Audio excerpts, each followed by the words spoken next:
करो मंगलाचरण। मंगलाचरण चिन्तासन्तानहन्तारो यत्पादाम्बुधरे नमः स्वीयानान्तान् निजाचार्यान् प्रणमामि मुहुर्मुहुः यदनुग्रहतो जन्तु सर्वदुःखादिको भवेत् तमहं सर्वदा वन्दे श्रीमद्वल्लभनन्दनम् अज्ञानतिमिरान्धस्य ज्ञानाञ्जनशलाकया चक्षुरुन्मीलितं येन तस्मै श्रीगुरवे नमः नमामि हृदये शेषे लीलाक्षीराब्धिशयनं लक्ष्मीसहस्रलीलाभिः सेव्यमानं कलानिधिं चतुर्भिश्च त्रिभिस्तथा सर्वैर्विराजते असौ पंचदाहृदये मम। પ્રણામ લાલન, હું કીર્તન કરું.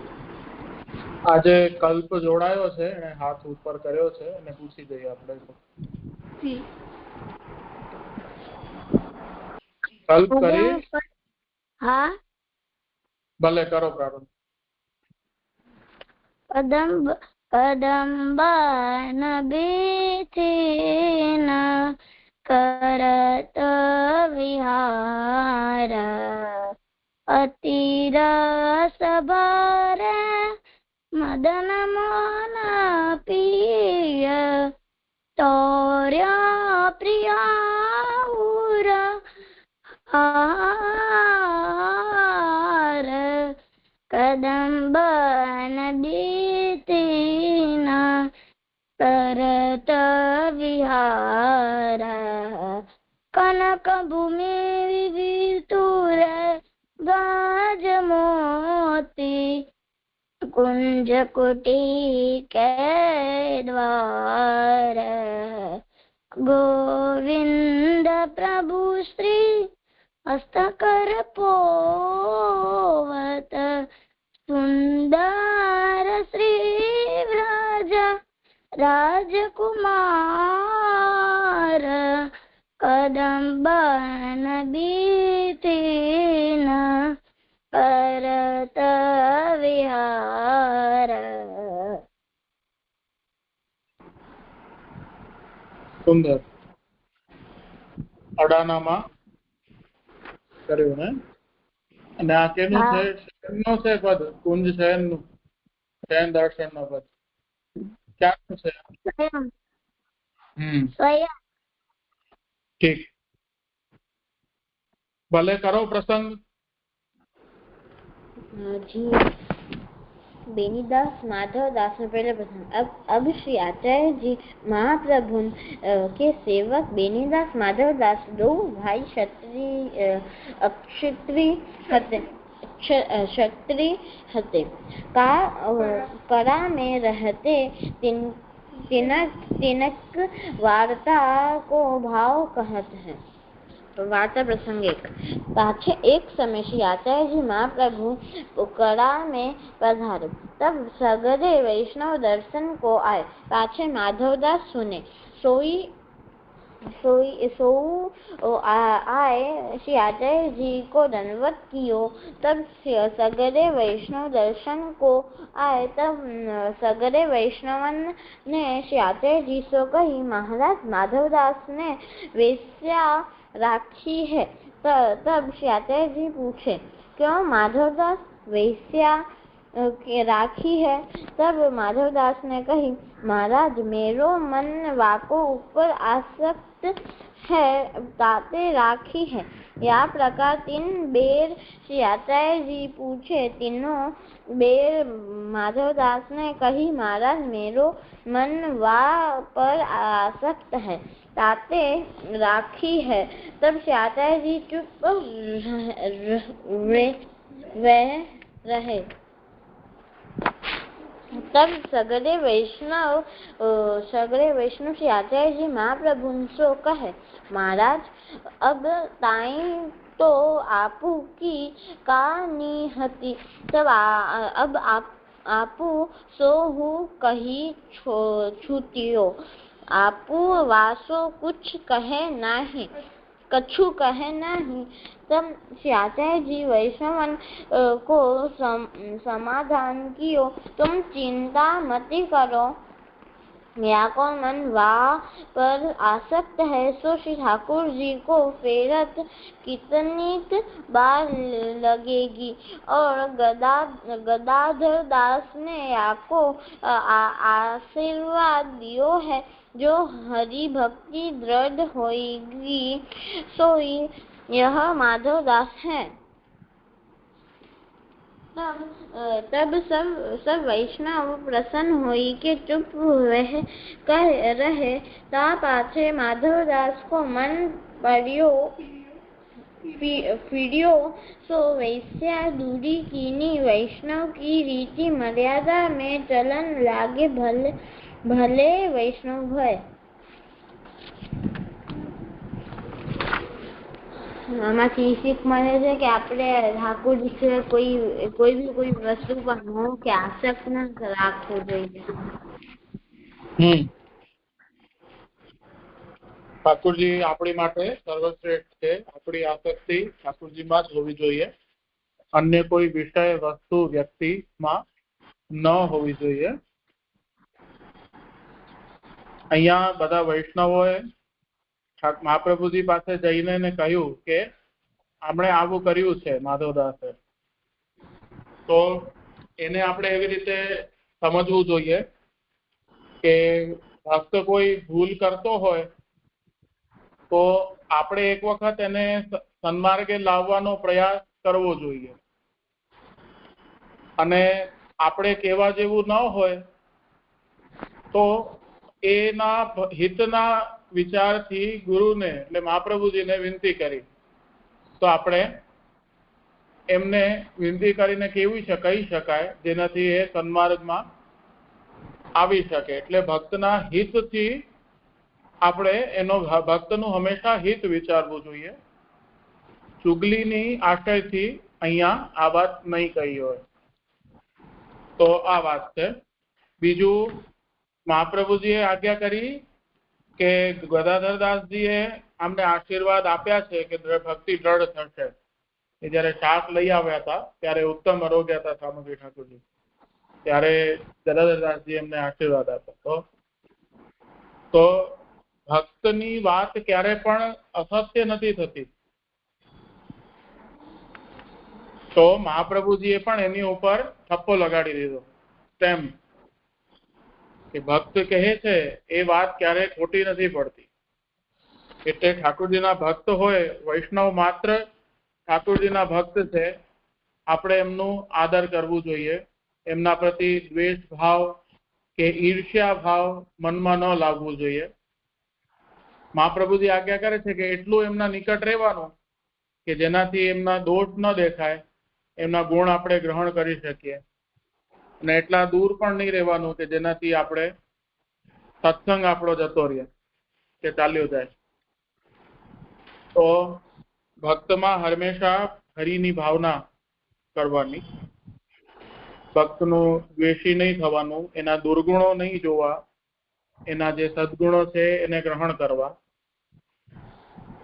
ભક્તના પ્રતિ ક્યારે પણ ઈર્ષ્યા ભાવ કે દ્વેષ ભાવ આપણા મનમાં આવી જાય તો ત્યાંથી આપણી દુર્ગતિ પ્રારંભ થઈ ગઈ એવું માની લેવાનું। એટલે આ જન્મમાં તો ઠાકોરજી આપણો અંગીકાર નહીં જ કરે એવું માનીને જ ચાલવાનું। એટલે આપણે ત્યાં આવતા કે આસપાસ જેટલા પણ રહેલા વ્યક્તિ વૈષ્ણવ હોય એમની પ્રતિ સદભાવ રાખવો। ઠીક છે, આટલી બધી વાત આપણે આમાંથી શીખવા મળે છે। સન્માર્ગમાં લાવવાની આપણે હંમેશા પ્રયાસ કરવો જોઈએ, પણ એ વાત પણ ધ્યાન રાખવી કે એમની ચુગલી કે દોષનું આપણે એની દ્રષ્ટિ નહીં કરવાની, પણ એના સદગુણો જે હોય એ આપણે ગ્રહણ જરૂર કરવાનું। ઠીક છે?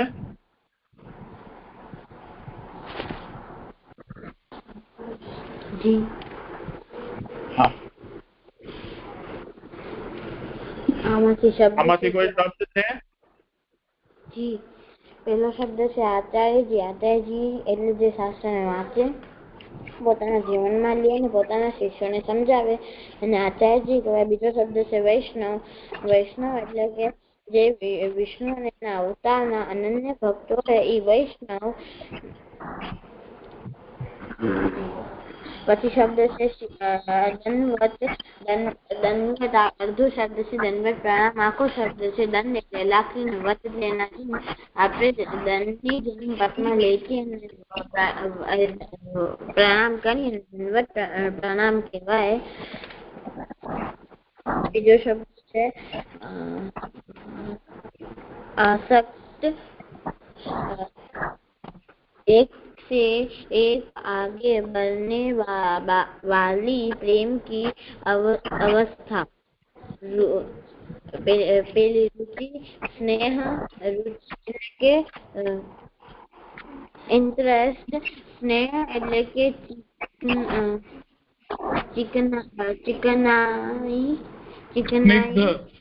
સ્નિગ્ધતા એટલે ચીકણાઈ, ચીકણું પદાર્થ એમ, એનાથી સ્નેહ થયું છે. હા, તો એનો મતલબ ચીકણાઈ, સ્નિગ્ધતા. હા, પછી आसक्ति इच्छा अच्छी तरह चिपकना અને व्यसन उसके बिना रह न पाना. પછી બીજો શબ્દ છે માધવદાસ.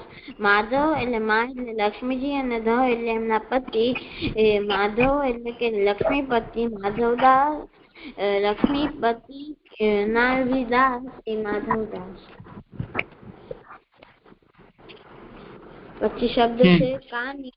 કાની એટલે સિફારિશ વાળી વિનંતી. હરી દુઃખ હરનારા.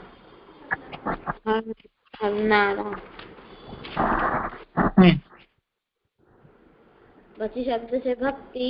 महात्म्य के ज्ञान पूर्वक सुदृढ़ सबसे अधिक स्नेह से की जाने वाली सेवा को भक्ति कहा जाता है. ये परिभाषा नारद जी ने नारद पंचरात्र ग्रंथ में लिखी है. ठीक है. મહાત્મ્ય જ્ઞાન એટલે શું? મહાત્મ્ય એટલે એમને જે એટલે ક્રિયા એટલે એમને જે લીલા કરી છે એમનો જ્ઞાન.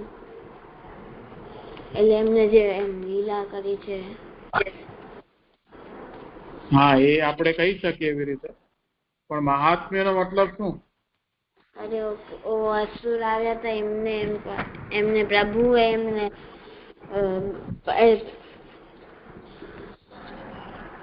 શ્રી કૃષ્ણ પરબ્રહ્મ છે એવું મહાત્મ્યનું આપણે સામર્થ જોઈએ તો મહત્વ અથવા મહિમા. વ્યક્તિ, વસ્તુ કે ગ્રંથ કે સ્થાન કે તેની મહિમા એટલે એનું મહાત્મ્ય થયું. વિદ્યાપીઠનું મહાત્મ્ય જો આપણે કોઈ પૂછે કે વિદ્યાપીઠમાં નું શું મહાત્મ્ય છે, તો આપણે શું કહીએ કે ત્યાં મહાપ્રભુજીના ગ્રંથોનું અધ્યયન થાય છે. તો આપણે તે સિવાય સંસ્કૃત ગ્રંથોનું પણ અધ્યયન થાય છે. તો અધ્યાપન થાય છે. ત્યાં ઘણા બધા ગ્રંથોનું અધ્યાપન થાય છે. તો આ મહાત્મ્ય થયું રીતે. એટલે આપણે કોઈ વ્યક્તિ કે વસ્તુના વિષયમાં આપણે જાણીએ કે સ્થાનના વિષયમાં કે અહીંયા શું થયું હતું કે શું છે, એ એનું મહાત્મ્ય છે. એટલે જેમ ભગવાનનું મહાત્મ્ય જ્ઞાન. તો ભગવાન કોણ છે એ આપણે જાણવાનો પ્રયાસ કરીએ તો ભગવાન કોણ છે આપણે શાસ્ત્ર ગ્રંથો દ્વારા ભગવાનની જે મહિમા છે, ગુણો છે, એ ભગવાનના મહાત્મ્ય થયું. સમજાયું? મહાત્મ્ય એટલે શું? મહિમા કે મહત્તા કે તેના વિશે કઈ જાણવું, ગુણો વિશે જાણવું, એ મહાત્મ્ય થયું.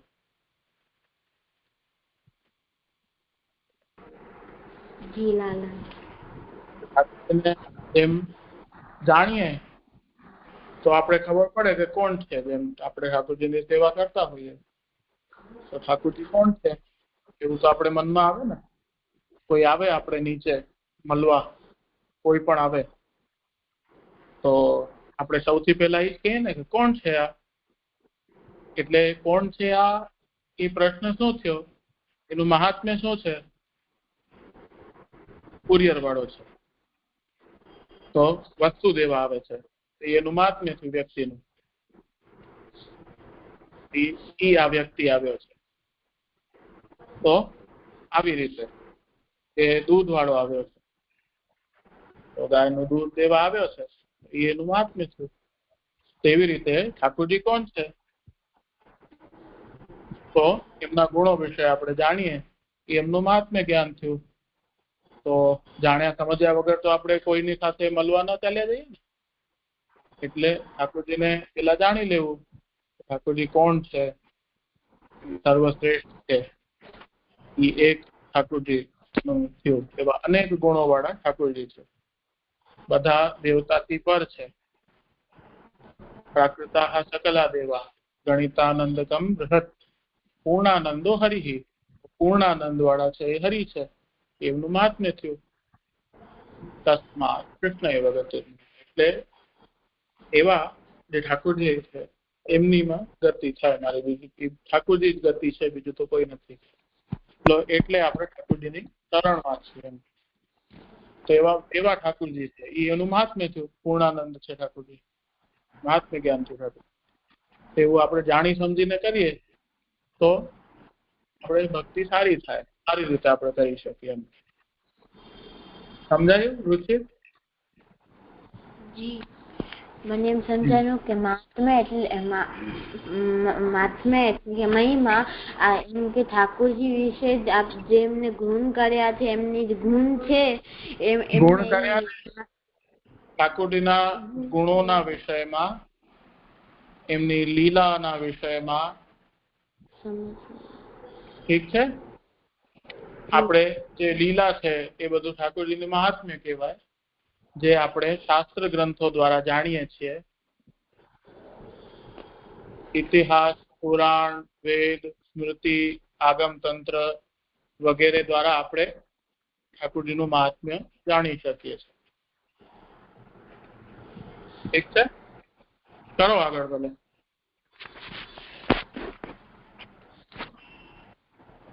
બાલબોધઃ નત્વા હરિમ સદાનંદમ સર્વસિદ્ધાંત બાલ પ્રબોધનાય વદામિ સુનિશ્ચિતમ.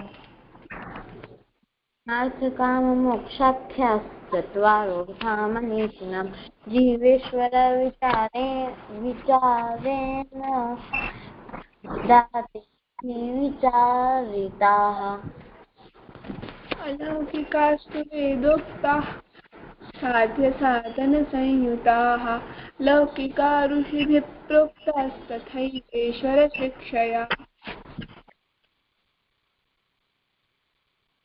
लौकिकास्तु प्रवक्ष्यामि वेदात् अध्यायतः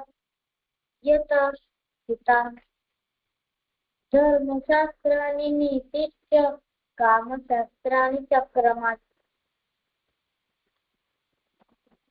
त्रिवर्ग साधकानीति न ते निर्णय उच्यते मोक्षे चत्वारि शास्त्राणि लौकिके परतः स्वतः द्विधा द्वे द्वे स्वतस्तत्र साङ्ख्ययोगो प्रकीर्तितो त्यागात्याग विभागेन साङ्ख्यत्याग प्रकीर्तितः.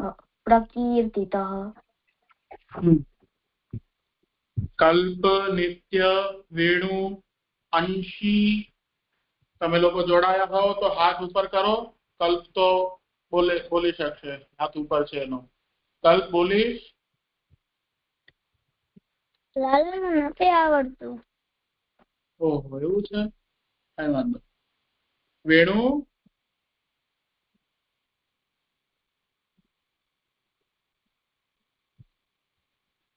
કઈ વાંધો નહીં, કરો બચાવો. નાશે સર્વથા નિરહંકૃતૌ स्वरूपस्थो यदा जीवः कृतार्थश्च निगद्यते तदर्थं प्रक्रिया काचित् गुणानेऽपि निरूपिता ऋषिभिर्बहुधा प्रोक्ता फलम् एकम् अभायतः अत्यागे योगमार्गोऽपि त्यागोऽपि मनसैव हि यमादयस्तु कर्तव्यास्ते योगे कृतार्थता पराश्रयणमोक्षास्तु द्विधा सोऽपि निरूपते ब्रह्मा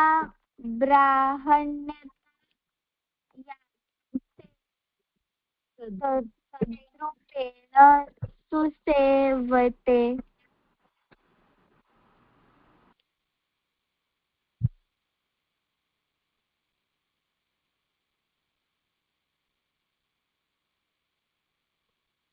કરો આગળ કોણ કરે છે? સાન્વી અર્પણ કોઈ કરે છે? તે सर्वार्थानचाद्येन शास्त्रं किञ्चित् उदीरितम् अतः शिवश्च विष्णुश्च जगतो हितकारकौ वस्तुनस्थितिसंहारो कार्यो शास्त्रप्रवर्तको ब्रह्मैव तादृशं यस्मात् सर्वात्मकतयोदितो निर्दोष पूर्णगुणवत्ता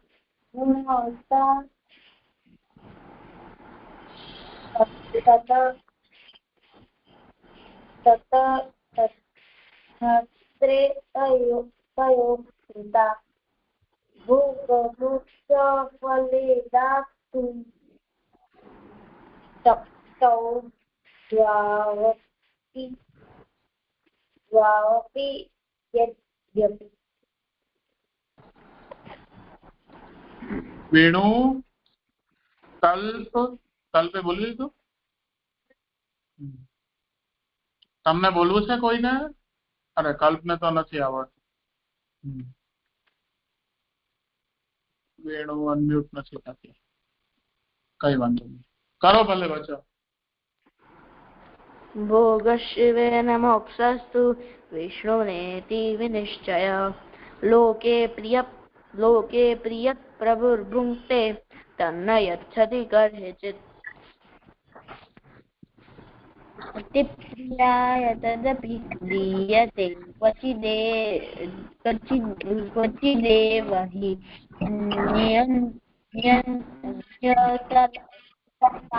नियतदानेन तदीयत्वं तदाश्रयः प्रत्येकं साधनं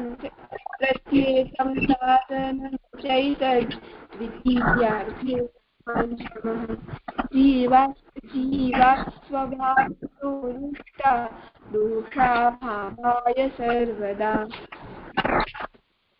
श्रवणादि ततः प्रेम्णा सर्वं कार्यं हि सिद्ध्यति मोक्षस्तु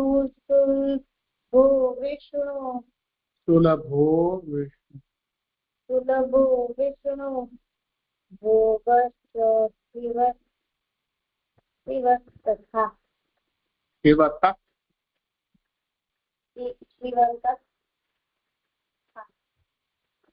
शिवतः तथा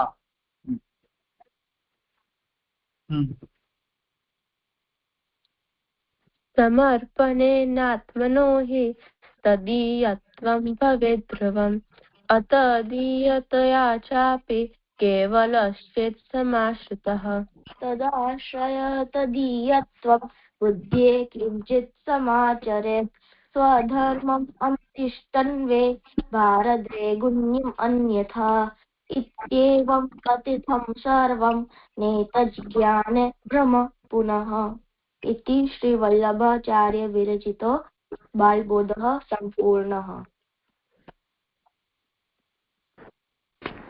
संन्यासनिर्णयः पश्चात्ताप पश्चात्तापनिवृत्त्यर्थं परित्यागो विचार्यते स मार्गद्वितये प्रोक्तो भक्तौ ज्ञाने विशेषतः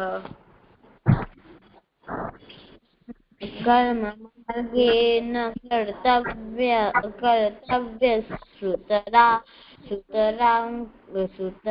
सुतराङ्कलिकालतः आदौ भक्तिमार्गे कर्तव्यत्वाद् विचारणा श्रवणादिसिद्ध्यर्थं कर्तव्यश्चेत् सज्ञेष्यते सहायसङ्गसाध्यत्वात् साधनानाञ्च रक्षणात् लालन जी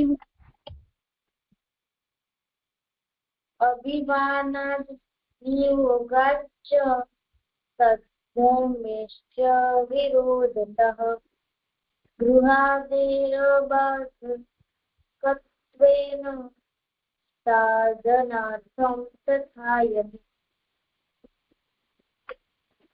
लालन जी હું બોલું હા આ લોકોનો ક્રમ આવી જાય પેલા સાનુ અર્પણ ને એ લોકોનો બધાનો વારા પરથી વારા રાખશું તો આપણે સારું રહેશે. अग्रेऽपि तादृशैरेव सङ्गो भवति नान्यथा स्वयं च विषयाक्रान्तः पाषण्डी स्यात् कालतः. અહીંયાથી બાકી છે થઈ ગયું છે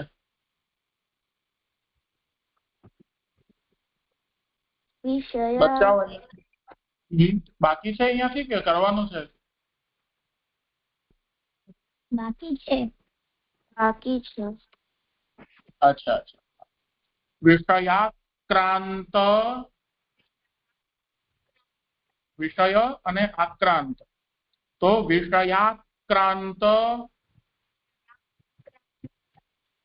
વિષયાક્રાંત દેહાનામ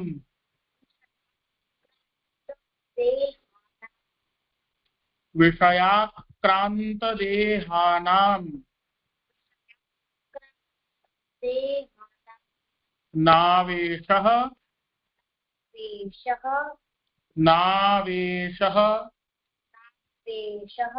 न आवेशः नावेशः नावेशः सर्वदा हरेः અને બેવ રીતે બોલી શકાય નાવેશ સર્વદા હરેહ અને નાવેશ સર્વદા હરેહ એવી રીતે તો નાવેશ સર્વદા હરેહ અતોત્ર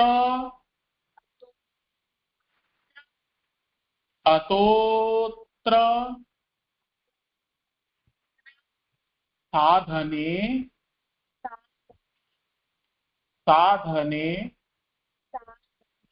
भक्तौ अतोत्र साधने भक्तौ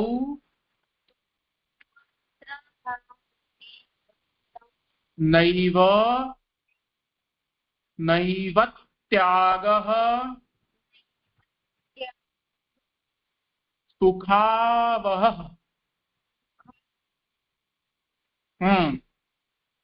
बोलो बधा क्रम थी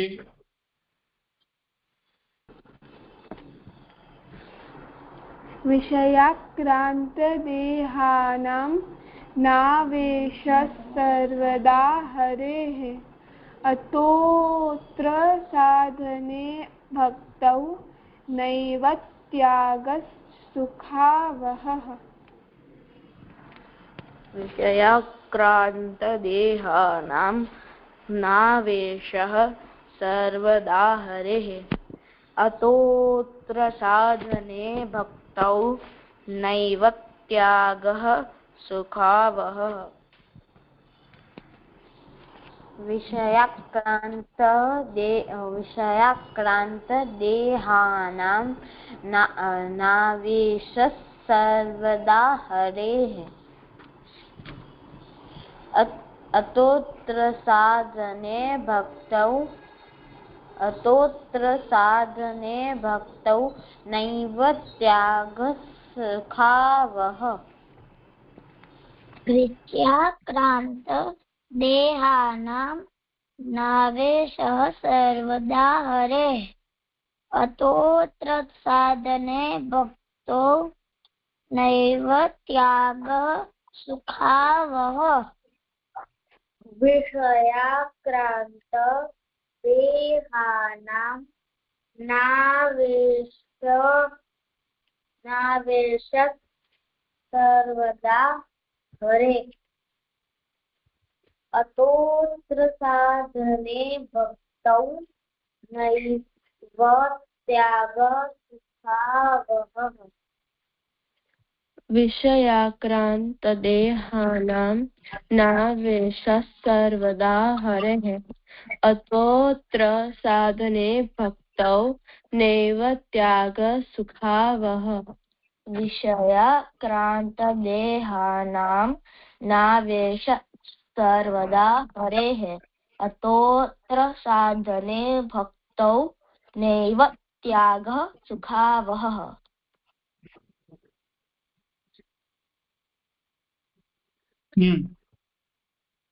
બીજા કોઈને બોલવું છે? लालनजी હા બોલો ભલે. विषयाक्रांत देहानां नावेशः सर्वदा हरेः अतोऽत्र साधने भक्तौ नैव त्यागः सुखावहः विषयाक्रांत देहना नावेश सर्वदा हरे अतोऽत्र साधने भक्तो नैव त्यागः सुखावहः સુંદર. ઠીક છે, આજે સમય થયો છે, આજનો ક્રમ આપણે અહીંયા રાખીએ છીએ.